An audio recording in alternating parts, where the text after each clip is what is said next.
Hi everyone, welcome to Shyam institute. Daily current అఫైర్స్లో భాగంగా ఈ రోజు ఉన్నటువంటి ఇంపార్టెంట్ కరెంట్ అఫైర్స్ ఒకసారి చూద్దాము. సో ఎవరైతే కాంపిటేటివ్ ఎగ్జామ్స్ ప్రిపేర్ అవుతున్న అభ్యర్థులు ఎవరైతే ఉన్నారో సో ప్రతిరోజు కూడా కరెంట్ అఫైర్స్కి 1 అవర్ టైం కేటాయించండి. సో అంటే ఏదైతే ఎగ్జామ్ ముందుకి ఒక 10 డేస్ 20 డేస్ ముందు చదివితే కరెంట్ అఫైర్స్ అనేవి గుర్తుండవండి. సో ఎప్పటి నుంచే మీరు ప్రతిరోజు కూడా 1 అవర్ కరెంట్ అఫైర్స్ కేటాయించండి. చాలామంది అభ్యర్థులు కూడా సార్ మాకు గుర్తుండడం లేదు సార్ అని చెప్పేసి అడుగుతున్న సందర్భాలు ఉన్నాయండి. సో జనరల్గా అండి ఎవరైనా సరే కరెంట్ అఫైర్స్ కనీసం 2 times 3 times రివిజన్ చేస్తూ ఉండాలండి. కొంతమందికి 2 times చదవగానే గుర్తుండిపోతుంది, కొంతమందికి 3 times చదువుంటే గుర్తుంటుంది, కొంతమందికి 4 times అనేది రివిజన్ చేస్తూ ఉంటారు. సో ఎవరైనా సరే ఒకేసారి చదివి గుర్తుంచుకోరండి. సో అది ఇంపాసిబుల్. సో రేర్ అండి, అలా ఉంటే ఒకళ్ళిద్దరే ఉంటారేమో. సో జనరల్గా కనీసం ఒక 2 times 3 times రివిజన్ చేస్తూ ఉండండి. అంటే నిన్న చదివిన కరెంట్ అఫైర్స్ ఏవైతే ఉన్నాయో ఈరోజు కరెంట్ అఫైర్స్ చదివేటప్పుడు ఇంకొకసారి నిన్నేం చదివాము మొన్నేం చదివాము అని చెప్పేసి ఒకసారి రీకలెక్ట్ చేసుకుంటూ ఉండండి. అంటే మనం ఏదైనా కరెంట్ అఫైర్స్ చెప్పేటప్పుడు ఇది ఎక్కడో విన్నట్టుంది కదా, ఇది ఎక్కడో నేను రాసుకున్నట్టుంది కదా అని చెప్పేసి మీ మైండ్కి అనిపిస్తూ ఉండాలి. సో అలా అనిపిస్తూ ఉంటే మీరు ఖచ్చితంగా ట్రాక్లో ఉన్నట్టేనండి. అలా కాకుండా నిన్న చెప్పినవి మళ్ళీ ఈరోజు కొత్తగా వింటున్నట్టు ఉంటే కొంచెం ఇబ్బందికరమైన వాతావరణం ఉంటుంది. సో అందువల్ల ప్రతిరోజు కూడా కరెంట్ అఫైర్స్కి ఒక టైం అంటూ ఫిక్స్ చేసుకొని ఆ టైంలో రివిజన్ చేస్తూ ఉండండి. 1-3 సార్లు చదువుతూ ఉండండి, ఖచ్చితంగా గుర్తుంటాయి. సో ఈరోజు ఉన్నటువంటి కరెంట్ అఫైర్స్ ఒకసారి చూద్దాం. సో ఫస్ట్ వన్ చూసినట్లయితే కునో నేషనల్ పార్కులో 8వ చీతా మృతి అని చెప్పేసి కునో నేషనల్ పార్క్ మరోసారి వార్తల్లోకి రావడం జరిగిందండి. సో ఇది వచ్చేసరికి ప్రతిసారి చెప్పుకుంటూ ఉంటామని దీని గురించి. సో నిన్నో మొన్న కూడా ఈ యొక్క కునో నేషనల్ పార్కులో 7వ చీతా చనిపోయిందని చెప్పేసి మనం మాట్లాడుకున్నాం. ఈరోజు అంటే నిన్న ఇంకొక చీతా చనిపోయిందండి. సో అందువల్ల వార్తల్లోకి రావడం జరిగిందండి. ఇది ఒక టీవీ సీరియల్ లాగా వస్తూ ఉందండి. ఖచ్చితంగా ఈ యొక్క చీతాస్ గురించి మళ్ళీ రానున్న పోటీ పరీక్షలో ఖచ్చితంగా అడగడానికి ఆస్కారం ఎక్కువ ఉంటుందండి. దాని మీద వేసిన కమిటీ ఏంటని, సైంటిఫిక్ నేమ్ ఏంటని, సో ఏ కంట్రీస్ నుంచి మనం తెచ్చామని, ఎన్ని చీతాస్ వాటిలో చనిపోయాయని, చనిపోయిన వాటిల్లో నమీబియా నుంచి తెచ్చిన చీతాస్ ఎన్ని అండ్ సౌత్ ఆఫ్రికా నుంచి చీతాస్ ఎన్నని, అసలు మొత్తం ఫిమేల్ ఎన్నని, మెయిల్ ఎన్నని, ఇలా అడగడానికి ఆస్కారం ఎక్కువగా ఉంటుందండి. సో ఈ చీతాస్ గురించి ఇంకోసారి డిస్కస్ చేద్దాము. సో లాస్ట్ వీడియోలో కూడా మనము వాటికి కొత్త పేర్లు పెట్టామండి, న్యూ పేర్స్ పెట్టాము. అంటే సౌత్ ఆఫ్రికా నుంచి కానివ్వండి, నమీబియా నుంచి కానీ తీసుకొచ్చేటప్పుడు వాటికి ఒక పేర్లు పెట్టారండి. ఆ కంట్రీలో వాళ్ళు పెట్టారు ఆ పేర్స్. ఇక్కడ తర్వాత మన ఇండియన్స్ అని తర్వాత నేమ్స్ చేంజ్ చేశారండి. ఆ కొత్త ఏవైతే కొత్త పేర్లు ఉంటాయో ఆ పేర్లు తెలుసుకోండి, సరిపోతుంది. అవి కూడా ఇప్పుడు మనం డిస్కస్ చేద్దాం. సో ఇక్కడ మనం చూస్తే సో మనకి మధ్యప్రదేశ్లోని కునో నేషనల్ పార్కులో 3 రోజుల వ్యవధిలోనే మరో చీతా చనిపోయింది. సో దీంతో ఈ ఏడాది మార్చి నుండి ఇప్పటి వరకు 8 చనిపోయాయని చెప్పేసి అంటా ఉన్నారు. ఈ ఏడాది సెప్టెంబర్లోనండి నమీబియా నుంచి తీసుకొచ్చాము ఒక 8 చీతాస్ని. ఆ తర్వాత 2023 ఫిబ్రవరిలోనేమో సౌత్ ఆఫ్రికా నుంచి ఒక 12 చీతాస్ని తీసుకొచ్చాం. మొత్తం 20 చీతాస్ని తీసుకొచ్చామండి. సో మొత్తము 20 చీతాస్ని తీసుకొచ్చాం. 8+12, సో మనకి 8+12 మొత్తం 20 చీతాస్ని తీసుకొచ్చాం. ఈ 20 చీతాస్లో ఒక దానికి 4 cubs అండి, అంటే 4 పిల్లలకి జన్మనివ్వడం జరిగిందండి. దాంతో మొత్తము 24 అయినాయండి. దాంతో మొత్తం 24 అయినాయి. సో దాంట్లో మొత్తం 8 చనిపోతే ఇప్పుడు మొత్తం మళ్ళీ 16కు తగ్గిపోయాయి. ఇప్పుడు మన భారతదేశంలో మొత్తం చీతాస్ ఎన్ని ఉన్నాయి అంటే ఈ టైంకి అండి, మళ్ళీ ఫిగర్ మారచ్చు పెరగచ్చు చెప్పలేము. సో ఇప్పటివరకు అయితే 16 చీతాస్ ఉన్నాయని చెప్పేసి గుర్తుంచుకోండి. సో దీనికి సంబంధించి నిన్నటి కూడా మనం కరెంట్ అఫైర్స్లో డిస్కస్ చేసామండి. సో ఏమని చేసాము అంటే సో ఇంకొకసారి మీకు గుర్తు చేసే ప్రయత్నం చేస్తున్నానండి. ఒకసారి చూడండి. ఇక్కడ మనకి సాషా అని చెప్పేసి సాషా అండి, ఈ యొక్క సాషాని నమీబియా నుంచి తీసుకొచ్చామండి. ఈ నమీబియా నుంచి తీసుకొచ్చినటువంటి ఆడపులి సాషా అండి ఇది చనిపోవడం జరిగిందండి. ఎప్పుడండి? మార్చి 27. సో ఇది ఎందుకు చనిపోయింది సార్ అంటే కిడ్నీ ఫెయిల్యూర్తో చనిపోవడం జరిగిందండి. అదేవిధంగా ఉదయ్ అనే ఇది ఒక చీతా అండి, ఇది వచ్చేసరికి ఏప్రిల్ 23న చనిపోవడం జరిగిందండి. ఎందుకంటే ఇది కార్డియో పల్మనరీ అంటే మనకి గుండెకు సంబంధించిన వ్యాధితో ఇది చనిపోవడం జరిగింది. అదేవిధంగా దక్ష్ అని చెప్పేసి ఉంటామండి. ఈ యొక్క దక్ష్ మనం సౌత్ ఆఫ్రికా నుంచి తీసుకొచ్చామండి. ఇది కూడా చనిపోయింది మే 9వ తారీఖున. ఎందుకు అంటే సో ఏదైతే అగ్ని వాయు అనే ఒక చీతాసు ఇది ఫిమేల్ అండి, దీని మీద లైంగిక దాడి జరిపినాయండి. లైంగిక దాడి జరపడం వల్ల ఈ యొక్క చీతా అనేది మే 9న చనిపోవడం జరిగింది. అదేవిధంగా జ్వాల అని చెప్పేసి ఇది మొత్తం 4 cubsకి జన్మనివ్వడం జరిగిందండి, అంటే 4 పిల్లలకి జన్మనివ్వడం జరిగింది. సో ఆ 4లో మనకి 3 చనిపోవడం జరిగిందండి. సో 3 చనిపోవడం జరిగింది. సో ఎప్పుడు అంటే మే 23వ తారీఖున. ఎందుకంటే క్లైమేట్ వాతావరణం అనుకూలించక చనిపోయండి, చిన్నపిల్లలు కదా, కబ్స్ కదా, అందువల్ల చనిపోయినాయి. సో నిన్న వచ్చేసరికి మనము తేజస్ అండి, నిన్న మనము జూన్ 11వ తారీఖు చనిపోయినాయి. సో ఎందుకు చనిపోయింది అన్నది ఇంకా రీజన్ తెలియలేదు. ఎగ్జామ్లో ఒకవేళ రీజన్ కూడా అడగొచ్చండోయ్, రీజన్ కూడా అడగడానికి ఆస్కారం ఉంది. ఎందుకంటే దీన్ని ప్రెస్టీజియస్గా ఈ ప్రాజెక్ట్ని నరేంద్ర మోదీ గారు చేపట్టడం జరిగింది. సో మరి యొక్క తేజస్ ఎందుకు చనిపోయింది ఇంకా రిపోర్ట్ రాలేదని దానికి పోస్ట్ మార్టం చేస్తూ ఉన్నారు, ఇంకా రిపోర్ట్ రాలేదు. సో ఈరోజు మనకు వచ్చేసరికి మరొక చీతా చనిపోయిందండి. సో ఏంటి అంటే అది సూరజ్ అండి. సో మనకి సూరజ్ అని చెప్పేసి అంటాము, సూరజ్. సో మనకి సూరజ్ అనే ఒక చీతా చనిపోవడం జరిగింది. ఈ సూరజ్ అనే చీతా అనేది మెయిల్ అండి. సో ఎందుకు చనిపోయిందని చెప్పేసి సో ఇంకా ఏ రిపోర్ట్ రాలేదండి. ఏదైతే మనకి అటవీ అధికారులు దాని గురించి కసరత్తు చేస్తూ ఉన్నారు. సో అందువల్ల ఇక్కడ మొత్తము ఏవైతే యొక్క సూరజ్ కానివ్వండి, తేజస్ కానివ్వండి, దక్ష కానివ్వండి, ఉదయ్ కానివ్వండి, సాషా ఇవి ఒక 5 అదేవిధంగా ఈ యొక్క జ్వాలాకి 3 అండి. సో 3 మొత్తం 8 చీతాస్ చనిపోవడం జరిగింది. Dates for reasons. వాటితో పాటుగా మనము నమీబియా నుంచి 8 చీతాసు, సౌత్ ఆఫ్రికా నుంచి 12 చీతాస్ తెచ్చాం కదండి. వాటి పేర్లు ఒకసారి చూడండి. సో ఈ పేర్లు అంతకుముందు కూడా ఎప్పుడు మనం మెన్షన్ చేయలేదు, పాత పేర్లు చెప్పామండి. ఇప్పుడు కొత్త న్యూ పేర్స్ వచ్చినాయి, ఇవి గుర్తుంచుకోండి, ఇవి కూడా నోట్ మేకింగ్ చేసుకోండి. సో ఒకటి వచ్చేసరికి నమీబియా నుంచి ఆశా అనే ఒక ఫిమేల్ అండి, ఇది ఆశా. అదేవిధంగా పవన్, సో పవన్ అండి, ఇది మెయిల్. అదేవిధంగా నభా అనే ఒకటి, ఇది ఫిమేల్ అండి. అదేవిధంగా జ్వాల అనేది ఫిమేల్ అండి, ఇదిగోండి జ్వాల. ఈ జ్వాలకు పుట్టినటువంటి 4 పిల్లల్లో 3 పిల్లలు చనిపోవడం జరిగింది. సో అదేవిధంగా గౌరవ్, సో మనకి మెయిల్ అండి. శౌర్య వచ్చేసరికి ఇది కూడా మెయిలేనండి.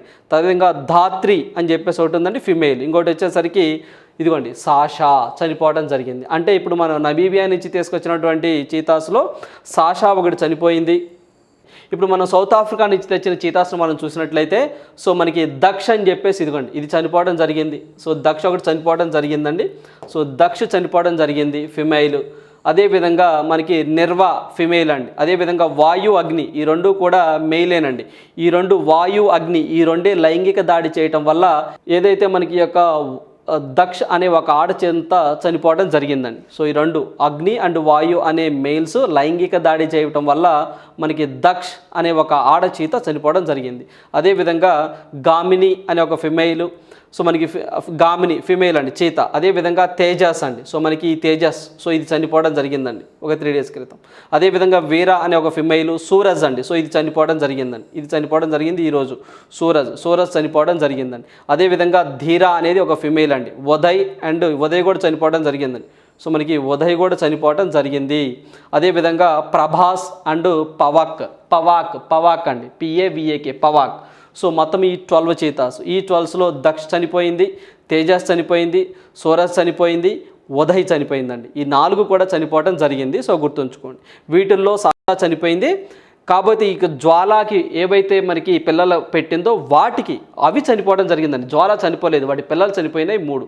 సో అందువల్ల చనిపోయినవి క్రింది వాటిలో ఏ చీతాస్ చనిపోయినాయి వాటి పేర్లను ఆర్డర్లో పెట్టండి అని చెప్పేసి అడగొచ్చు. ఏ చీతా చనిపోయింది, ఏ చీతా చనిపోలేదని చెప్పేసి అలా అడగొచ్చు, ఎలా అయినా అడగొచ్చు. సో అందువల్ల మనకి కాన్సెప్ట్ తెలిసి ఉండాలండి. ఇవన్నీ సో ఇవైతే నరేంద్ర మోదీ గారు ఆయన పుట్టినరోజు సందర్భంగా ఈ యొక్క కునో నేషనల్ పార్కులోకి విడుదల చేయడం జరిగిందండి. సో వీటిని సౌత్ ఆఫ్రికా నుంచి తెచ్చినటువంటి చీతాస్ని అయితే మాత్రము మనకి ఎవరైతే మధ్యప్రదేశ్ సీఎం శివరాజ్ సింగ్ చౌహాన్ గారు అండ్ మనకి ఫారెస్ట్ మినిస్ట్రీ గారు అండి, మనకి భూపేంద్ర యాదవ్ గారు, వీళ్ళిద్దరూ కునో నేషనల్ పార్కులోకి వీటిని విడుదల చేయడం జరిగింది. అదేవిధంగా నిన్న మనం డిస్కస్ చేసుకున్నట్టు ఈ యొక్క సైంటిఫిక్ నేమ్ ఆఫ్ చీతాస్ వచ్చేసరికి అసినోసిక్స్ జుబాటస్ అని చెప్పేసి అంటామని దీని మీద వేసిన కమిటీ అండి. ఈ యొక్క చీతాస్ ఎందుకు చనిపోతున్నాయి ఏంటి అని దాని మీద గవర్నమెంట్ ఆఫ్ ఇండియా కమిటీ వేసిందండి. ఆ కమిటీకి హెడ్గా రాజేష్ గోపాలన్ అనే వ్యక్తి నేతృత్వం వహిస్తున్నారు అని చెప్పేసి నిన్నటి కరెంట్ అఫైర్స్లో మనం డిస్కస్ చేసాం. సో ఆ కమిటీ గురించి ఖచ్చితంగా అడగడానికి ఆస్కారం ఎక్కువగా ఉంటుందండి. సో ఈ మరణాలపై వేసినటువంటి కమిటీ ఏ కమిటీ అని చెప్పేసి రాజేష్ గోపాలన్ కమిటీ అని చెప్పేసి గుర్తుంచుకోండి, వెరీ వెరీ ఇంపార్టెంట్. సో అందువల్ల దీనికి సంబంధించి ఈరోజు మళ్ళీ సూరజ్ చనిపోవడం జరిగిందండి. సో అదేవిధంగా ప్రపంచంలో ఎక్కువగా చీతాస్ ఉన్న కంట్రీ ఏంటి అంటే నమీబియానేనండి. దాన్నే మనము capital cheetah of the world అని కూడా అంటాము. సో ఆ పాయింట్ గుర్తుంచుకోండి. అదేవిధంగా నిన్నటి కరెంట్ అఫైర్స్లో కూడా మనము ప్రపంచంలో ఎక్కువగా పులులు ఉన్నటువంటి దేశం ఏది అంటే ఇండియానేనండి. మనము సౌత్ ఆఫ్రికా నుంచి నమీబియా నుంచి చీతాస్ని ఎలా తెచ్చుకున్నామో మన భారతదేశం నుంచి పులులను ఒక దేశం అలా తీసుకెళ్ళడానికి అగ్రిమెంట్ కుదుర్చుకుందండి, దట్ ఈస్ కంబోడియా.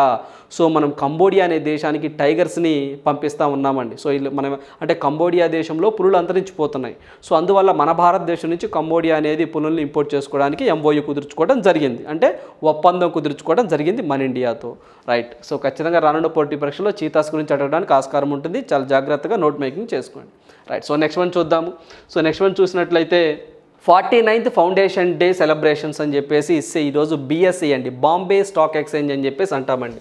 సో మనకి బిఎస్సి, బాంబే స్టాక్ ఎక్స్చేంజ్ అని చెప్పేసి అంటాం. మీ అందరికి ఐడియానే ఉంటుందండి. It is a stock exchange. మనము బాంబే స్టాక్ ఎక్స్చేంజ్ అని చెప్పేసి, ఎన్ఎస్సి నేషనల్ స్టాక్ ఎక్స్చేంజ్ అని చెప్పేసి, మల్టీ కామోడిటీ స్టాక్ ఎక్స్చేంజ్ అని చెప్పేసి మీరు పేరు వినే ఉంటారు. అంటే షేర్లు అమ్మడం కొనడం మనకి చేస్తూ ఉంటామండి. సో మన భారతదేశంలో ఈ బిఎస్సి గురించి మాట్లాడుకునే ముందు మనం సెబీ గురించి మాట్లాడుకోవాలండి. SEBI, securities exchange board of India అని చెప్పేసి అంటామండి. సో మనకి సెబీ అంటే securities exchange board of India అని చెప్పేసి అంటాం. ఈ మన భారతదేశంలో స్టాక్ ఎక్స్చేంజ్ మొత్తాన్ని రెగ్యులేట్ చేసేది ఎవరు అంటే సెబీ వాళ్ళు చేస్తారండి. సెబీకి మొట్టమొదటి మహిళా చైర్మన్గా అంటే హెడ్గా ఎవరు వచ్చారంటే మాదాబి పూరి బచ్ అనే ఒక ఆమె వచ్చారు. ఆమె మహారాష్ట్రకి సంబంధించిన ఆమె అని చెప్పేసి మనం డిస్కస్ చేసుకోవడం జరిగింది. అదేవిధంగా ఈ యొక్క సెబీని 1988లో ఎస్టాబ్లిష్ చేశారని చెప్పేసి, అదేవిధంగా ఈ యొక్క SEBI head quarter Mumbai Maharashtra అని, it is a statutory body, ఇది ఒక చట్టబద్ధమైన సంస్థ అని చెప్పేసి మనం డిస్కస్ చేసుకున్నాం. అంటే ఆ సెబీ వాళ్ళే ఈ యొక్క బిఎస్సిని రెగ్యులేట్ చేస్తారండి, బాంబే స్టాక్ ఎక్స్చేంజ్ రెగ్యులేట్ చేస్తారు. ఈ బిఎస్సి ఎస్టాబ్లిష్ చేసి 149 సంవత్సరాలు అవుతుందండి, ఫౌండేషన్ స్టోన్ అని చెప్పేసి. సో ఇది ఎప్పుడు ఎస్టాబ్లిష్ చేశారు అంటే 1875లో ఎస్టాబ్లిష్ చేశారండి ఈ యొక్క బిఎస్సి. సో అందువల్ల ఇప్పటికి 149 సంవత్సరాలు అయింది, అందువల్ల వార్తల్లోకి రావడం జరిగిందండి.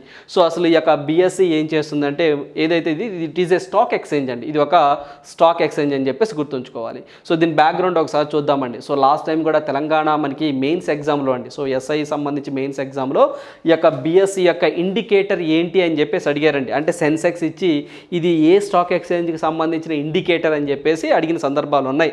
అదేవిధంగా బిఎస్సిని ఎప్పుడు ఎస్టాబ్లిష్ చేశారని, అసలు బిఎస్సి ఫౌండర్ ఎవరని, అదేవిధంగా దీనికి హెడ్ క్వార్టర్ ఎక్కడని చెప్పేసి, ప్రజెంట్ దీని చైర్మన్గా ఎవరున్నారు అని చెప్పేసి అడిగిన సందర్భాలు ఉన్నాయండి. సో అందువల్ల మనం ఖచ్చితంగా బిఎస్సి గురించి చదువుకోవాలి.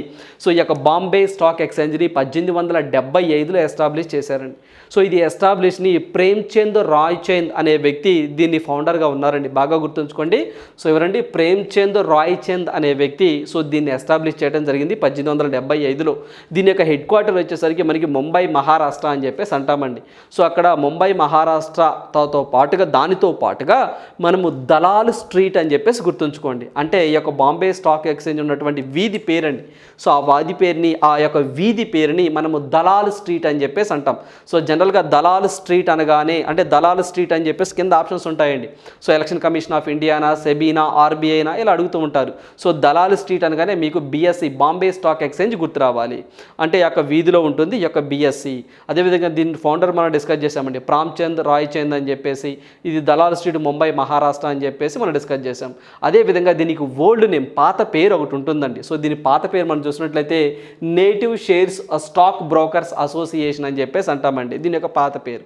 ప్రజెంట్ ఈ యొక్క బిఎస్సి యొక్క చైర్మన్ వచ్చేసరికి ఎస్ఎస్ ముంద్రా అనే వ్యక్తి ఉండడం జరిగిందండి. ఎవరండి, ఎస్ఎస్ ముంద్రా అనే వ్యక్తి present BSc, Bombay stock exchange యొక్క చైర్మన్గా ఉండడం జరిగింది. అదేవిధంగా ఎండి అండ్ సిఈఓగా అండి, అంటే సుందరరామన్ రామమూర్తి అనే వ్యక్తి ప్రజెంట్ బిఎస్సి ఎండి అండ్ సిఈఓగా కొత్తగా రావడం జరిగిందండి. సో ఇవన్నీ కూడా మనం గుర్తుంచుకోవాల్సినటువంటి అంశాలు. సో ఇక్కడ మనం చూస్తే బిఎస్సి, బాంబే స్టాక్ ఎక్స్చేంజ్ అని చెప్పేసి అంటాము. ఎస్టాబ్లిష్డ్ 1875లో జరిగింది.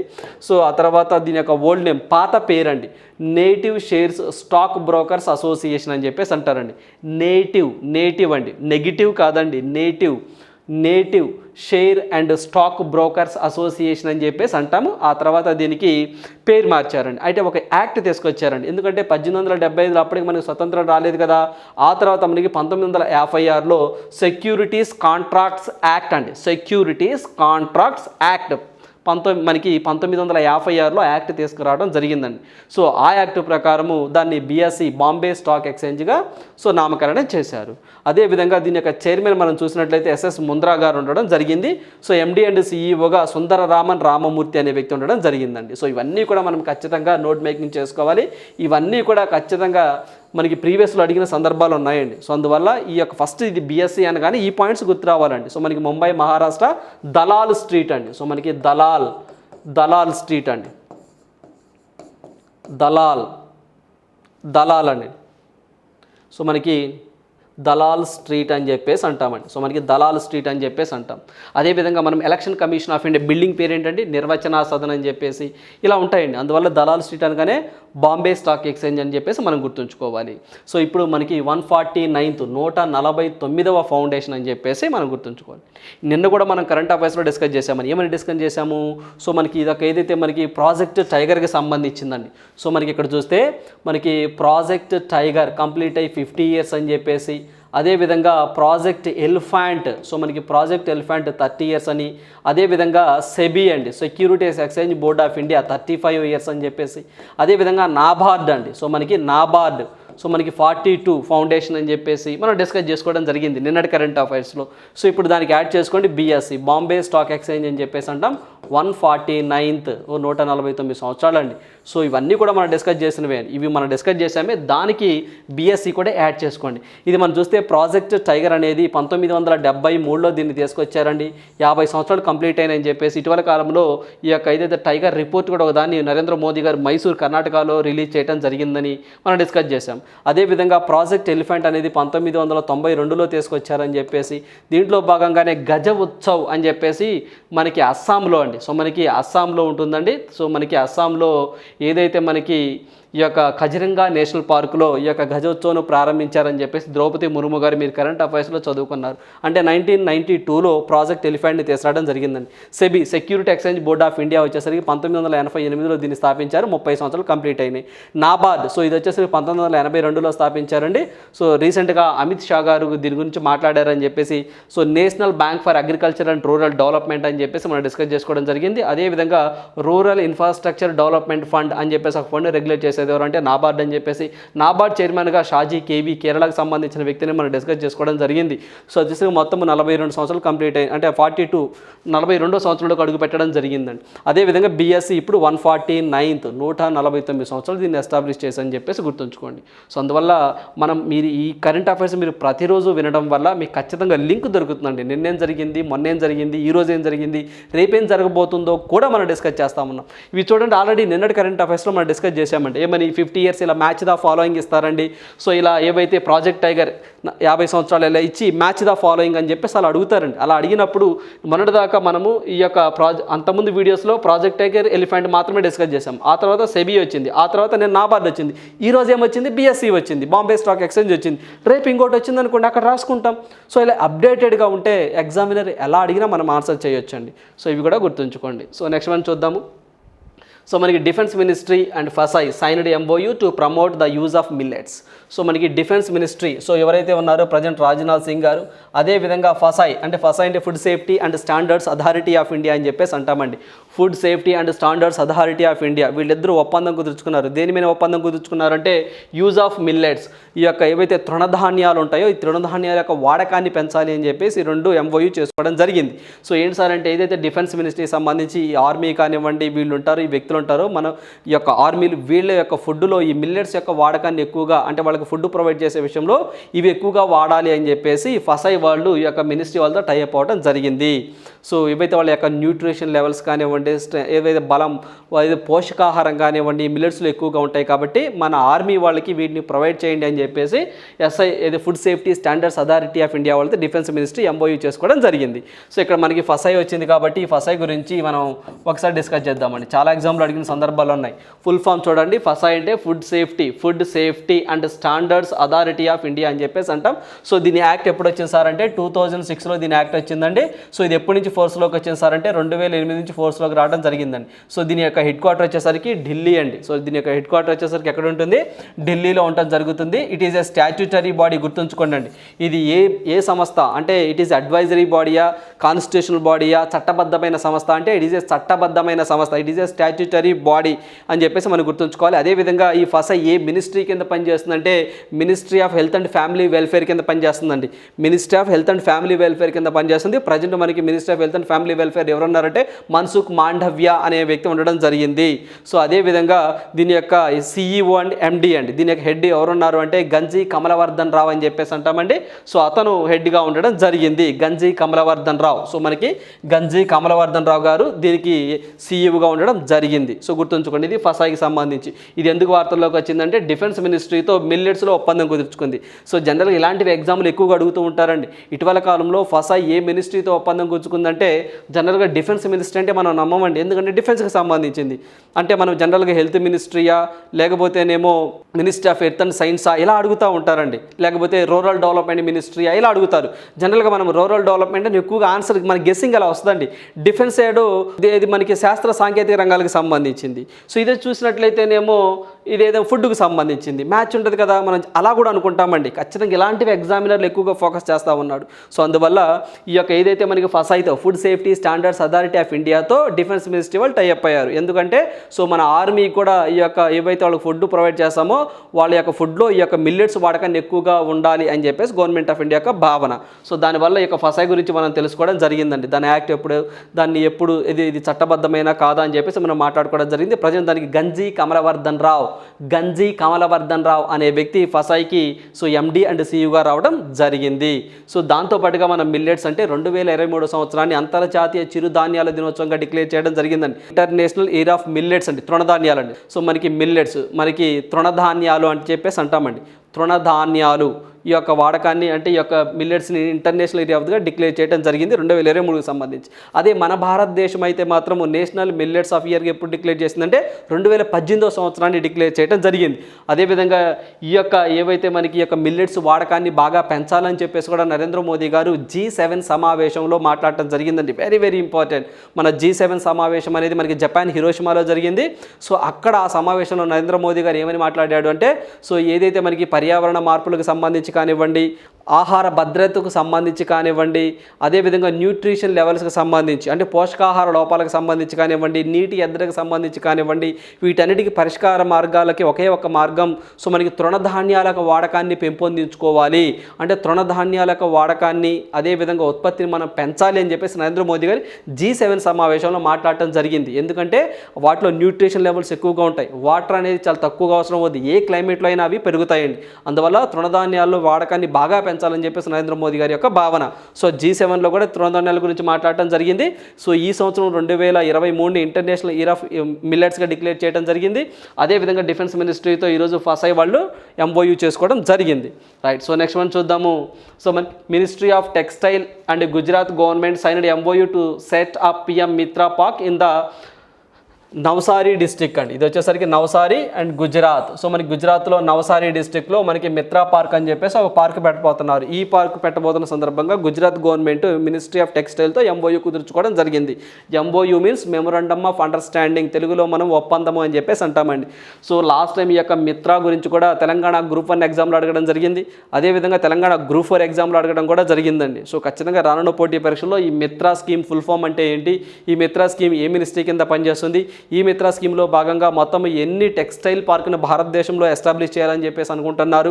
సో ఇలాంటి విషయాలన్నీ కూడా మనం ఎనలిటికల్గా చదువుకోవాలండి. అంతే తప్ప ఏదేదో మిత్రా స్కీమ్ గవర్నమెంట్ ఆఫ్ ఇండియాతో అంటే గుజరాత్ గవర్నమెంట్ టైఅప్ అయిందని చెప్పేసి చదువుకోవటం కాదండి. దాని బ్యాక్గ్రౌండ్ కూడా మనం ఒకసారి చెక్ చేయాలి. అసలు ఈ స్కీమ్ని ఎప్పుడు ప్రారంభించారు, బడ్జెట్లో మొత్తం ఎంత కేటాయించారు అని చెప్పేసి మనం ఖచ్చితంగా చదువుకోవాలి. ఈ స్కీమ్లో భాగంగా మొట్టమొదటిసారిగా ఏ రాష్ట్రంలో మిత్రా టెక్స్టైల్ పార్క్ని ఎస్టాబ్లిష్ చేశారు అన్న విషయాలను కూడా మనం ఎనలిటికల్గా చదువుకోవాలి.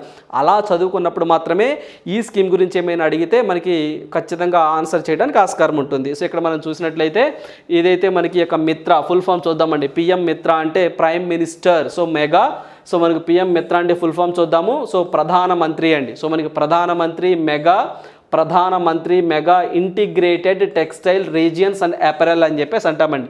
అంటే మన భారతదేశంలో టెక్స్టైల్ సెక్టార్ని ప్రోత్సహించాలనే ఉద్దేశంతో సో మనకి వస్త్ర పరిశ్రమ అని చెప్పేసి అంటామండి టెక్స్టైల్ అంటే. సో దీన్ని ప్రోత్సహించాలనే ఉద్దేశంతో నరేంద్ర మోదీ గారి గవర్నమెంట్ ఈ యొక్క స్కీమ్ని తీసుకురావడం జరిగింది. సో PM మిత్రా అంటే ప్రధానమంత్రి, PM అంటే ప్రధానమంత్రి, M means mega, integrated, I means integrated, T అంటే టెక్స్టైల్, R అంటే రీజియన్స్, అండ్ A అంటే సో అండ్ అపెరల్ అని చెప్పేసి అంటామండి. దీన్ని సో మార్చి 17, 2023న ప్రారంభించడం జరిగిందండి. సో మనము మార్చి 18వ తారీఖున మనం డైలీ కరెంట్ అఫైర్స్లో ఒక వీడియో చేసామండి. సో అప్పుడే దీని గురించి ఎలాబరేట్గా డిస్కస్ చేయడం జరిగిందండి. ఇప్పుడు మరోసారి డిస్కస్ చేస్తా ఉన్నాం. ఆల్రెడీ మీరు ఒకసారి నోట్స్ కూడా రాసుకున్నారు. అంటే ఇది చెప్పేటప్పుడు పిఎం మిత్ర గురించి చెప్పేటప్పుడు మీకు ఇది ఎక్కడో నేను నోట్స్ రాసుకున్నాను కదా, నేను విన్నాను కదా అని చెప్పేసి మీ మైండ్కి అలా ఒకసారి రిమెంబర్ వచ్చిందనుకోండి, మీరు ఆ టచ్లో ఉన్నట్టు లెక్కండి. సో మళ్ళీ ఇదేదో కొత్తగా ఉంది అని చెప్పేసి మీరు అనుకున్నారనుకోండి, అంటే మీరు కరెంట్ అఫైర్స్ సరిగ్గా చదవటం లేదని చెప్పేసి లెక్క. సో అది కొంచెం వేరియేషన్ జాగ్రత్తగా చూసుకోండి. అంటే మీరు ఆల్రెడీ మార్చి 18వ తారీఖున మీ నోట్స్లో కూడా రాసుకున్నారు, ఒకసారి చెక్ చేసుకోండి. రైట్. సో ఇక్కడ మనం చూసినట్టు దీని ఫుల్ ఫామ్ ఇదండి. అయితే ఈ స్కీమ్లో భాగంగా ఏదైతే మనకి ఒక గవర్నమెంట్ ఆఫ్ ఇండియా ఉంటుందో, ఈ గవర్నమెంట్ ఆఫ్ ఇండియా ఇది సెంట్రల్ స్పాన్సర్డ్ స్కీమ్ అండి. సో ఇది కేంద్ర ప్రభుత్వం యొక్క స్కీమ్ అండి. సో మొత్తం 7 రాష్ట్రాలలో టెక్స్టైల్ పార్కులు పెట్టాలి అని చెప్పేసి నిశ్చయించుకుంది. సో ఆ 7 రాష్ట్రాల్లో లేని రాష్ట్రం ఏది అని చెప్పేసి మనకి తెలంగాణకి సంబంధించి గ్రూప్ 4 ఎగ్జామ్లో అడిగారండి. సో అందువల్ల ఆ 7 రాష్ట్రాలు మనం చదువుకోవాల్సిందే. ఏవే రాష్ట్రాల్లో పెట్టబోతున్నారు అంటే, సో మనకి తమిళనాడు, తెలంగాణ, గుజరాత్, కర్ణాటక, మధ్యప్రదేశ్, ఉత్తరప్రదేశ్, మహారాష్ట్ర అండి. ఈ 7 రాష్ట్రాలలో మనకి మెగా టెక్స్టైల్ పార్కులు పెట్టబోతా ఉన్నారు. సో ఈ 7 స్టేట్స్ బాగా గుర్తుంచుకోండి. సో ఇలా గుర్తుంచుకోవడానికి కూడా మన ఫస్ట్ సౌత్ చూడండి. తమిళనాడు, తెలంగాణ, సో మనకి కర్ణాటక 3 ఉన్నాయండి. ఆ పక్కనే మనకి పైన గుజరాత్ ఒకటి ఉందండి. సో ఎంపీ, యూపీ, మహారాష్ట్ర అలా గుర్తుంచుకోండి.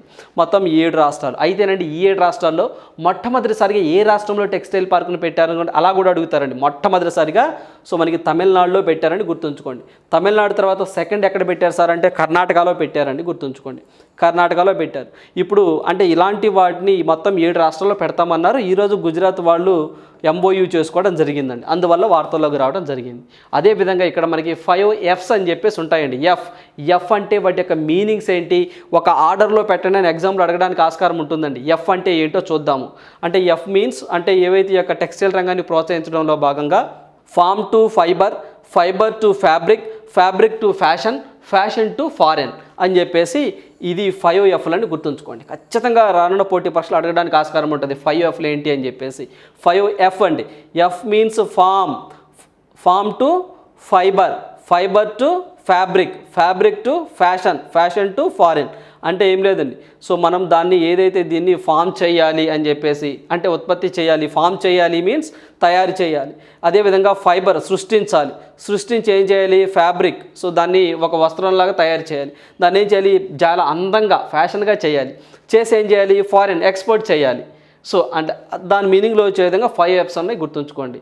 ఖచ్చితంగా మళ్ళీ చెప్తున్నాడు 1-2 సార్లు. సో ఎఫ్లో లేని ఎఫ్ ఏంటి అంటాడు, లేకపోతే ఆర్డర్ ఒక అరేంజ్ చేయమని చెప్పేసి అడుగుతారండి. సో అందువల్ల సో మొత్తం 7 స్టేట్స్, ఆ స్టేట్స్ ఏంటో గుర్తుంచుకోండి. దాంట్లో ఫస్ట్ తమిళనాడు.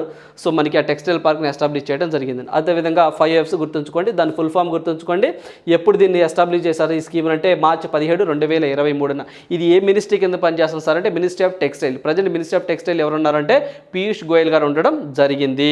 సో అదేవిధంగా అమౌంట్ కూడా మనం గుర్తుంచుకోవాలండి. మొత్తం ఈ యొక్క బడ్జెట్లో అంటే 2023-24 బడ్జెట్లో దీనికి కేటాయించినటువంటి మొత్తం బడ్జెట్ చూసినట్లయితే సో 4,445 కోట్లు కేటాయించారండి. సో ఈ స్కీమ్ని 2027-28 వరకు రన్ చేస్తాము అని చెప్పేసి 2027-28 వరకు రన్ చేస్తాము అని చెప్పి చెప్పడం జరిగింది. అదేవిధంగా గవర్నమెంట్ ఆఫ్ ఇండియా టార్గెట్ పెట్టుకుందండి. సో మన భారతదేశానికి సంబంధించి టెక్స్టైల్ యొక్క ఎక్స్పోర్ట్స్ని పెంచాలి 2030 నాటికండి. 2030 నాటికి సో 2030 నాటికండి. సో మనకి 2030 నాటికి $100 బిలియన్ ఎక్స్పోర్ట్స్ ఉండాలి. 2030 నాటికి $100 బిలియన్ ఎక్స్పోర్ట్ మనం చెయ్యాలి అంతా అని చెప్పేసి గవర్నమెంట్ ఆఫ్ ఇండియా టార్గెట్గా పెట్టుకుంది. దాంట్లో భాగంగానే సో ఇలాంటివి టెక్స్టైల్ పార్కులన్నీ ఎస్టాబ్లిష్ చేయడం జరుగుతూ ఉంది గవర్నమెంట్ ఆఫ్ ఇండియా. సో ఈ పాయింట్ కూడా మన వెరీ ఇంపార్టెంట్ అండి. So government of India to targeted 2030 to export 100 billion textiles so మనకి ప్రొడక్ట్స్ ఫ్రమ్ ఇండియా.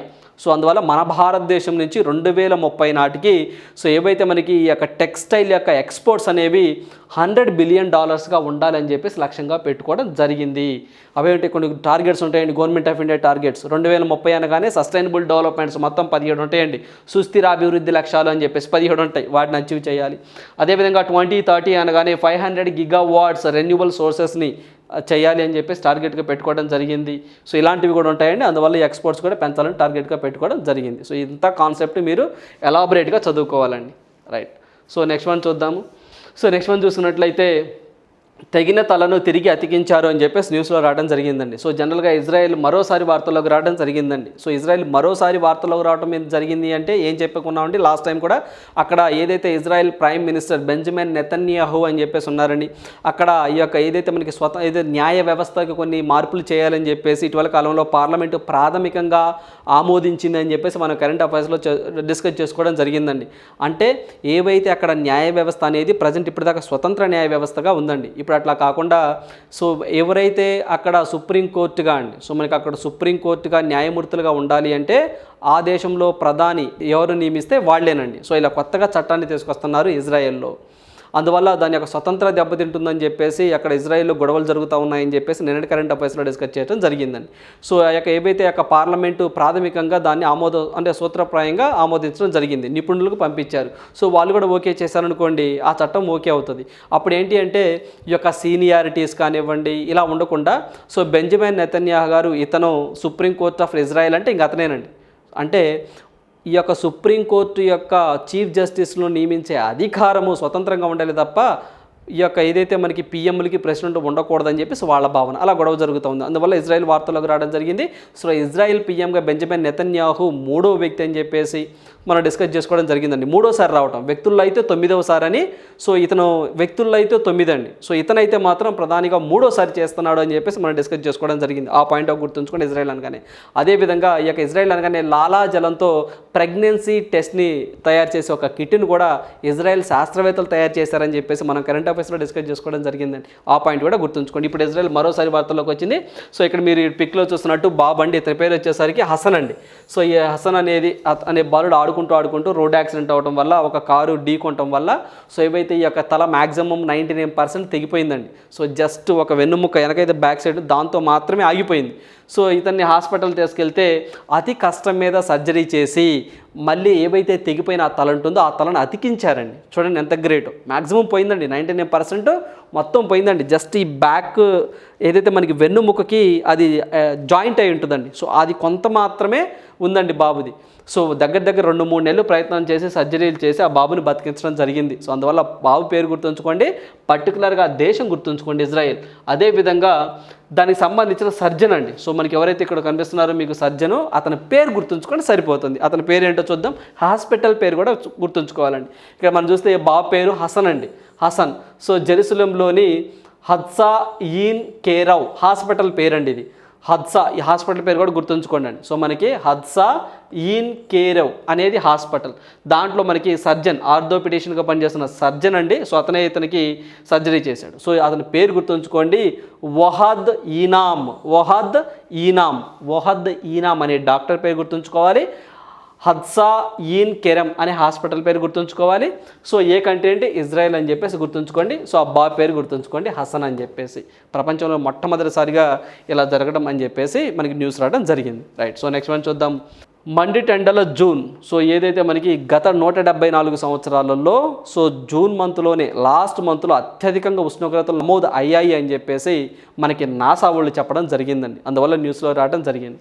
సో గడిచిన 174 సంవత్సరాలలో ఏ జూన్ మాసంలోనూ రికార్డు కానంత ఉష్ణోగ్రత ఈ ఏడాది జూన్ నెలలో నమోదైందని చెప్పేసి అమెరికా జాతీయ సముద్ర వాతావరణ పరిశోధన సంస్థ అండ్ నాసా ఈ రెండు కూడా ప్రకటించడం జరిగిందండి.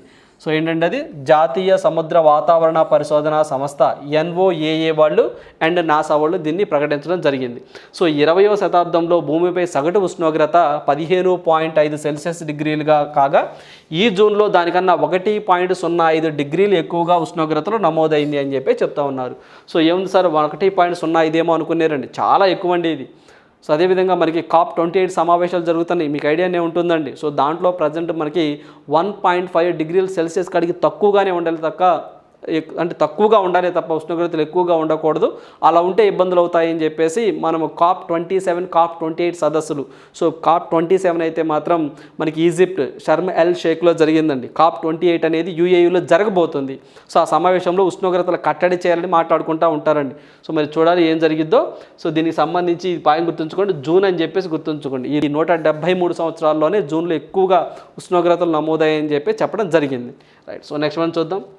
ఆస్పెర్టమ్తో క్యాన్సర్ ముప్పు అని చెప్పి చెప్తున్నారండి. సో మనకి ఆస్పెర్టమ్, సో ఇది వచ్చేసరికి ఆర్టిఫిషియల్ ఒకటి షుగర్ అండి. సో మనకి కృత్రిమంగా ఏవైతే ఐస్ క్రీమ్స్లో కానివ్వండి, లేకపోతే స్వీట్నర్స్గా ఎక్కువగా ఉపయోగిస్తూ ఉంటారండి. అంటే స్వీట్కి మనకి ప్రత్యామ్నాయంగా సో మనకి ఏంటి అంటే సో మనకి ఆస్పెర్టమ్ అని చెప్పేసి అంటామండి. ఇది కూడా షుగర్ టైప్లోనే ఉంటుంది, అదొక స్వీటనర్ అనమాట. కేకుల్లో కానివ్వండి, సో స్వీట్స్లో కానివ్వండి, దీన్ని ఎక్కువగా ఉపయోగిస్తూ ఉంటారు. అయితే దీన్ని వాడటం వల్ల క్యాన్సర్ వచ్చే అవకాశం ఎక్కువగా ఉందని చెప్పేసి WHO వాళ్ళు చెప్తున్నారండి. వరల్డ్ హెల్త్ ఆర్గనైజేషన్ వాళ్ళు చెప్తా ఉన్నారు. సో దీంట్లో క్యాన్సర్ కారకాలు అధికంగా ఉన్నాయని చెప్పేసి వాళ్ళు చెప్తున్నారు. సో అందువల్ల ఇది ఎక్కువగా వాడకపోవడమే మంచిదని చెప్పేసి అంటున్నారు. సో అందువల్ల స్ట్రైట్ క్వశ్చన్ అడుగుతారండి. సో మనము ఆస్పెర్టమ్ అని చెప్పేసి గుర్తుంచుకోండి. ఇటీవల కాలంలో వరల్డ్ హెల్త్ ఆర్గనైజేషన్ ఈ క్రింది ఏ పదార్థంలో క్యాన్సర్ కారకాలు ఉన్నట్లు గుర్తించింది అంటే సో దట్ ఈస్ ఆస్పెర్టమ్ అని చెప్పేసి గుర్తుంచుకోండి. ఇది గ్లూకోజ్, ఫ్రక్టోజ్ కానీ 2 రెట్లు అధికంగా తీయగా ఉంటుందండి. సో తీయగా ఉంటుంది. సో దీన్ని మన భారతదేశంలో ఫసాయ్ అండి, food safety and standards authority of India వాళ్ళు కూడా పర్మిషన్ ఇచ్చారు. ఈ యొక్క ఏదైతే మనకి ఆస్పెర్టమ్ అనే ఒక నాన్ షుగర్ స్వీటర్ని వాడొచ్చు అని చెప్పేసి బిస్కెట్స్లో కానివ్వండి, కొన్ని క్రీమ్స్లో కానివ్వండి ప్రజలు మన భారతదేశంలో కూడా వాడుతూ ఉన్నారు. అయితే దీని గురించి పర్టికులర్గా ఆధారాలు ఏం లేవు అని చెప్పేసి కూడా WHO వాళ్ళే చెప్పారండి. సో అందులో కొంచెం ఇదిగా ఉంది. దీని మీద ప్రజెంట్ రీసెర్చ్ జరుగుతూ ఉందండి. దాని పేరు గుర్తుంచుకోండి సరిపోద్ది, ఆస్పెర్టమ్. సో ఆ పేరు గుర్తుంచుకోండి, ఆస్పెర్టమ్ అని చెప్పేసి. It is a non sugar sweetener అని చెప్పేసి అంటాం. రైట్. సో నెక్స్ట్ వన్ చూద్దాం. తెలంగాణలో విద్యుత్ కార్ల తయారీ కేంద్రం అని చెప్పేసి న్యూస్ రావడం జరిగిందండి. సో మనకి తెలంగాణ గవర్నమెంట్ మరోసారి వార్తల్లోకి వచ్చిందండి. నిన్నటి కూడా మనం తెలంగాణ గురించి మాట్లాడుకుంటూ ఏదైతే పర్ డ్రాప్ మోర్ క్రాప్ అని చెప్పేసి ఒక స్కీమ్ అండి, ప్రధానమంత్రి కృషి సించాయి యోజనకు సంబంధించి మనం డిస్కస్ చేసుకోవడం జరిగిందండి. దేశంలో ఆదర్శంగా తీసుకోవాలి తెలంగాణని, ఆ స్కీమ్ని బాగా ఇంప్లిమెంట్ చేస్తుందని చెప్పేసి, ఆ స్కీమ్ 2015 జూలైలో వచ్చిందని చెప్పేసి నిన్నటి కరెంట్ అఫైర్స్లో మనం డిస్కస్ చేసుకోవడం జరిగిందండి. సో ఈసారి సంబంధించి తెలంగాణలో వాళ్ళు మేఘా ఇంజనీరింగ్ లిమిటెడ్ అని చెప్పేసి వీళ్ళు, అదేవిధంగా BYD వాళ్ళు, వీళ్ళిద్దరూ సంయుక్తంగా సో విద్యుత్తుతో అంటే విద్యుత్ కార్లను కూడా ఆ యొక్క ఏదైతే మనకి విద్యుత్ కార్ల యొక్క యూనిట్, మ్యానుఫ్యాక్చరింగ్ యూనిట్ని హైదరాబాద్ సమీపంలో పెడతాము అని చెప్పేసి, దీనికి సంబంధించి గవర్నమెంట్ పర్మిషన్ ఇస్తే మేము పెడతాము అని చెప్పేసి న్యూస్లో రావడం జరిగిందండి. సో అందువల్ల సో ఇది మనం చూసినట్లయితే తెలంగాణలో విద్యుత్ కార్ల తయారీ కేంద్రం అండి 8,200 కోట్లతో ఏర్పాటు చేస్తాము. కేంద్రం అనుమతి కోరిన BYD MEIL అని చెప్పేసి అంటున్నారండి. స్ట్రైట్ క్వశ్చన్ అండి. ఇటీవల కాలంలో BYD MEIL ఎక్కడ మనకి విద్యుత్ కార్ల తయారీ కేంద్రాన్ని పెట్టబోతున్నారు? తెలంగాణనా, ఆంధ్రానా, మహారాష్ట్రనా, ఇలా అడగడానికి ఆస్కారం ఉంటుందండి. సో ఇలాంటివి మనం చదువుకునేటప్పుడు ఖచ్చితంగా ఏ సంస్థలు పెడుతున్నాయి, ఎంత అమౌంట్ పెడుతున్నాయి చదువుకోవాలి, ఎక్కడ పెడుతున్నాయి చదువుకుంటే సరిపోతుంది. మొత్తం అమౌంట్ ఎంత అండి? 8,200 కోట్లు, అంటే $1 బిలియన్ అని చెప్పేసి చెప్పొచ్చు అండి. బిలియన్స్లో చెప్పాలంటే $1 బిలియన్.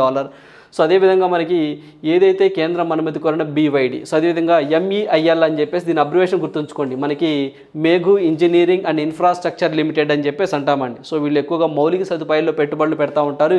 ఈ యొక్క మేఘా ఇంజనీరింగ్, సో మనకి మేఘు అని వచ్చండి, మేఘా, సో మనకి తెలుగులో అయితే మేఘు అని వస్తుందండి. సో మనకి Meghu engineering and infrastructure limited. So వీళ్ళు ఎవరితో కలిశారండి? BYD. ఇది ఒక చైనా కంపెనీ అండి. సో ఇది ఒక చైనా కంపెనీ. సో దీని ఫుల్ ఫామ్ ఏమి ఉండదండి, BYD అనే గుర్తుంచుకోవాలి. జనరల్గా మీనింగ్ ఏమొచ్చింది అంటే బిల్డ్ యువర్ డ్రీమ్ అని చెప్పేసి చైనా భాషలో వచ్చిందిలండి. సో దీనికి ఫుల్ ఫామ్ ఏమి ఉండదు, BYD.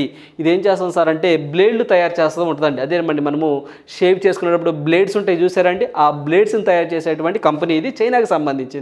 సో అందువల్ల ఈ BYDకి సంబంధించినటువంటి ఇన్వెస్ట్మెంట్లు మన భారతదేశంలో చాలా ఉన్నాయి. సో ఈ యొక్క ఏదైతే Meghu engineering and infrastructure limited వీళ్ళు కలిసి చాలా వ్యాపారాలు మన భారతదేశంలో చేస్తున్నారండి. సో దాంట్లో భాగంగానే ఈ యొక్క మేఘు ఇంజనీరింగ్ అండ్ BYD సంయుక్తంగా కలిసి మన తెలంగాణలో విద్యుత్ కార్ల తయారీ చేయాలని చెప్పేసి సో 8,200 కోట్లతో మేము చేస్తాము, మాకు పర్మిషన్ ఇస్తే అని చెప్పేసి గవర్నమెంట్కి ఒక అప్లికేషన్ పెట్టుకుంది. ఆ పాయింట్ ఒకటి గుర్తుంచుకోండి. ఇంకా పెట్టలేదండి, పెట్టబోతోంది. సో పెట్టింది, మ్యాక్సిమం పెడతారండి, న్యూస్ వచ్చింది కాబట్టి, అదొకటి గుర్తుంచుకోండి. నెక్స్ట్ అండి, ఇటీవల కాలంలోనే మనకి ఎవరైతే ఈ యొక్క మేఘు ఇంజనీరింగ్ ఇన్ఫ్రాస్ట్రక్చర్ లిమిటెడ్, అదేవిధంగా ఒలెక్ట్రా ఇంజనీరింగ్ అని చెప్పేసి ఉంటారండి. సో మనకి ఒలెక్ట్రా ఇంజనీరింగ్ లిమిటెడ్ అని చెప్పేసి ఇది ఒక కంపెనీ అండి. ఒలెక్ట్రా గ్రీన్ టెక్ అని చెప్పేసి కూడా అంటాం, ఒలెక్ట్రా గ్రీన్ టెక్. సో వీళ్ళిద్దరూ కలిసి సో మనకి హైదరాబాద్లోనే, అంటే మన తెలంగాణ హైదరాబాద్లోనే మనకి విద్యుత్ బస్సులు అండి. సో మనకి విద్యుత్ బస్సులను తయారు చేయడానికి ఒక ఒప్పందం కూడా కుదిరిందండి వీళ్ళకి సంబంధించి. సో ప్రజెంట్ ప్రాసెస్లో ఉందండి, దానికి పర్మిషన్ ఇచ్చారండి దానికి. సో ఇక్కడ ఏదైతే Meghu engineering limited, Olectra green tech, so ఈ రెండూ కలిసి విద్యుత్ బస్సులండి, మనకి విద్యుత్ ఎలక్ట్రిక్ బస్సులు అంటాం, వాటిని తయారు చేయడానికి హైదరాబాద్లో కేంద్రం పెట్టడానికి ముమ్మరం చేస్తూ ఉంది. ప్రజెంట్ అండర్ కన్స్ట్రక్షన్లో ఉంది. సో సంవత్సరానికి దగ్గరగా 10,000 బస్సులు మేము తయారు చేస్తాము అని చెప్పేసి వీళ్ళకి స్టేట్మెంట్ ఇవ్వడం జరిగిందండి. 10,000 బస్సులు తయారు చేస్తాము అని చెప్పేసి. సో ఇదొకటి, ఇది గుర్తుంచుకోండి. ఆల్రెడీ ఇది ప్రాసెస్లో ఉంది. దీనికి కూడా ఇదేంటి, కార్లు అండి, ఇవి కార్లకు సంబంధించింది. సో అంటే ఇక్కడ మనం బాగా రెండు గుర్తుంచుకోవాలి. మేఘు ఇంజనీరింగ్ లిమిటెడ్ వీళ్ళైతే మాత్రము సో మనకి ఏదైతే మనకి ఒలెక్ట్రా గ్రీన్ టెక్తో అయితే మాత్రము విద్యుత్ బస్సులతో ఎంఓయూ చేసుకున్నారు. అటా కాకుండా ఈ యొక్క విద్యుత్ కార్లతో అయితే మాత్రము బీడీవై కంపెనీతో ఒప్పందం చేసుకున్నారు. రెండు కూడా హైదరాబాద్లోనే వాటి యొక్క మ్యానుఫ్యాక్చర్ ప్లాంట్లు పెట్టబోతున్నారు అని పాయింట్ గుర్తుంచుకోండి. రైట్. సో నెక్స్ట్ వన్ చూద్దాం. సో నెక్స్ట్ వన్ చూసినట్లయితే China launches world's first methane fuelled space rocket అని చెప్పేసి అన్నామండి. World's first methane, so methane fuelled space rocket.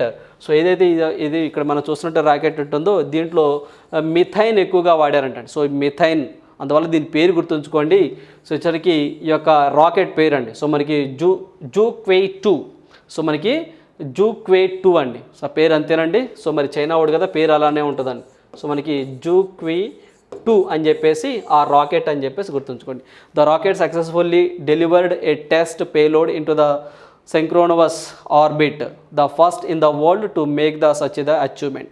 So methane powered the engines with the high performance and low operational cost are particularly suited for the developing treated the reusable rockets అని చెప్పేసి అంటున్నారండి. అంటే జనరల్గా ఈ యొక్క మిథైన్తో తక్కువ ఖర్చుతో మనం చేసుకోవచ్చు, రీయూజబుల్ మరోసారి కూడా వాడుకోవచ్చు అనే ఉద్దేశంతో తక్కువ ఖర్చుతో మంచి క్వాలిటీతో దీన్ని మేము పంపిస్తున్నాము అని చెప్పి చైనా వాళ్ళు చెప్పడం జరిగిందండి. సో అందువల్ల ఆ రాకెట్ పేరు గుర్తుంచుకొని సరిపోద్ది. ఆ రాకెట్ పేరు వచ్చేసరికి ఇది ఏ కంట్రీకి సంబంధించింది అంటాడు, లేదా ఇటీవల కాలంలో ఏదైతే మనకి యొక్క మిథైన్ సో మనకి ఫ్యూయల్తో ఉపయోగించినటువంటి ఒక రాకెట్ ఏ దేశం ప్రయోగించిందని చెప్పేసి ఇలా అడగవచ్చు, చైనా అండి. గుర్తుంచుకోండి సరిపోతుంది. రైట్.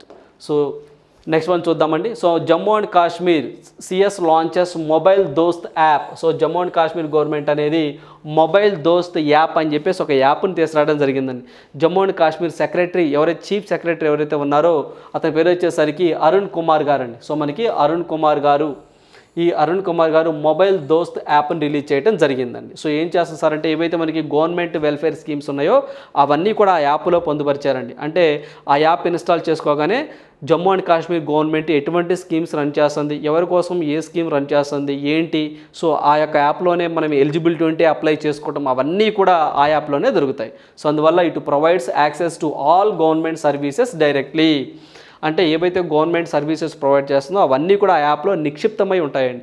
మనం అర్హులు అనుకోండి దాంట్లోనే ఆన్లైన్ ఫిల్ చేసుకోవచ్చు. అంటే ఫిజికల్గా కార్యాలయాలకు వెళ్లకుండా సో మనకి ఒక యాప్ ద్వారా అన్ని గవర్నమెంట్ ప్రొవైడ్ చేసినటువంటి బెనిఫిట్స్ ఏవైతే ఉన్నాయో అవన్నీ యాప్ ద్వారా పొందొచ్చు అని చెప్పేసి అంటున్నారు. సో అందువల్ల ఇటీవల కాలంలో జమ్మూ అండ్ కాశ్మీర్ లాంచ్ చేసినటువంటి యాప్ మొబైల్ యాప్ ఏంటంటే mobile Dost app launched by Jammu and Kashmir.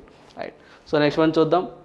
A new book prism the ancestral అడోబ్ ఆఫ్ ద రెయిన్బో. సో ఈ బుక్ రచించింది ఎవరు అని చెప్పేసి అడుగుతారండి. సో ఈ బుక్ చాలా ఇంపార్టెంట్ అండి. ఖచ్చితంగా అడగడానికి ఎక్కువగా ఆస్కారం ఉంటుంది. ఎందుకంటే దీన్ని ప్రారంభించిన వ్యక్తి ప్రజెంట్ మన ఇస్రో చైర్మన్ ఎస్ సోమనాథన్ గారు ప్రారంభించారండి. సో రచయిత మాత్రం వేళ్ళండి కేరళ రాష్ట్రానికి సంబంధించిన ఒక ఫిలిం మేకర్ అండి. సో ఇది మీరు పేరు చూస్తున్నారు, ఇతనే ఈ బుక్ని రచించాడండి. అందువల్ల ఈ బుక్ని రచించింది ఎవరు, ఈ బుక్ని రిలీజ్ చేసింది ఎవరు గుర్తుంచుకోండి, బుక్ పేరు గుర్తుంచుకోండి. సో మనకి ప్రిజమ్ ద యాన్సెస్ట్రల్ అడోబ్ ఆఫ్ రెయిన్బో ఆ బుక్ పేరండి. సో ఆ బుక్ని రచించింది ఎవరు సార్ అంటే కేరళకి సంబంధించిన ఒక ఫిల్మ్ మేకర్ అండ్ రైటర్ అండి. అతని పేరు సరికి వినోద్ మాన్కారా అని చెప్పేసి అంటామండి. వినోద్ మాన్కారా ఇతనేనండి.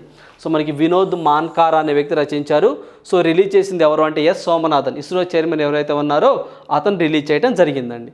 అదేవిధంగా అసలు ఏంటి సార్ ఈ బుక్లో ఏముంటాయంటే కలెక్షన్ ఆఫ్ సైన్సెస్ అండి. అంటే సైన్స్కి సంబంధించిన విషయాలు మొత్తాన్ని ఈ బుక్లో ఇతను పొందుపరచడం జరిగింది. సో అదేవిధంగా it is a collection of science articles, అంటే సైన్స్కి సంబంధించిన విషయాలండి. అంటే ఇస్రోకి సంబంధించి కానివ్వండి, కెమికల్కి సంబంధించి కానివ్వండి, భారతదేశంలో చోటు చేసుకున్న సంఘటనలు కానివ్వండి, ఇవన్నీ కూడా ఒక కలెక్షన్ రూపంలో ఈ బుక్లో అతను రాయడం జరిగింది. దీన్ని పబ్లిష్ చేసేది ఎవరు అంటే లిపి బుక్స్ అండి. లిపి బుక్స్ అని చెప్పేసి కాజీకోడ్లో ఉంటుందండి. సో వీళ్ళు పబ్లిష్ చేస్తూ ఉంటారు. అందువల్ల ఈ పాయింట్లు గుర్తుంచుకోండి, పబ్లిష్డ్ బై లిపి బుక్స్. సో మనకి ఏముంటాయి బుక్లో సైన్స్ ఆర్టికల్స్ ఎక్కువగా ఉంటాయండి. సో మనకి రిలీజ్డ్ బై ఎవరు చేసి ఎస్ సోమనాథన్. సో దాని ఆధార్ ఎవరు అంటే వినోద్ మన్కారా, ఇతనేనండి వినోద్ మన్కారా. ఈ పేర్లు గుర్తుంచుకోండి సరిపోతుంది. రైట్. సో నెక్స్ట్ వన్ చూద్దాం. క్వశ్చన్ ఫర్ యూ, ఈ ప్రశ్న మీకోసమే. ఇది మనం చూసినట్లయితే ఏ రాష్ట్ర ప్రభుత్వము మిస్ట్ పథకం కింద మడ తోటల పెంపకం ప్రైవేటు పరిశ్రమలతో 6 అవగాహన ఒప్పందాలను కుదుర్చుకుంది అని చెప్పేసి అడుగుతున్నారండి. సో ఏ రాష్ట్ర ప్రభుత్వం 6 ఒప్పందాలను ప్రైవేట్ కంపెనీస్తో కుదుర్చుకుంది ఏంటి ఈ మిస్ట్ అనే పథకం కింద? సో దట్ ఈస్ గుజరాత్ అండి. సో ఇది గుజరాత్ అనే స్టేట్ ఒప్పందం కుదుర్చుకోవడం జరిగింది. రైట్. సో ఇవండి ఈరోజు ఉన్నటువంటి ఇంపార్టెంట్ కరెంట్ అఫైర్స్. సో ప్రతి ఒక్క అభ్యర్థి కూడా సో మనం ఏవైతే ఇక్కడ వీడియోస్ ప్రొవైడ్ చేస్తున్నామో ఈ వీడియోస్తో పాటుగా మీకు పీడిఎఫ్ రూపంలో కూడా ఫ్రీగా అందించడం జరుగుతుందండి. సో ఆ అవకాశాన్ని కూడా ఉపయోగించుకోండి. So thank you, all the best.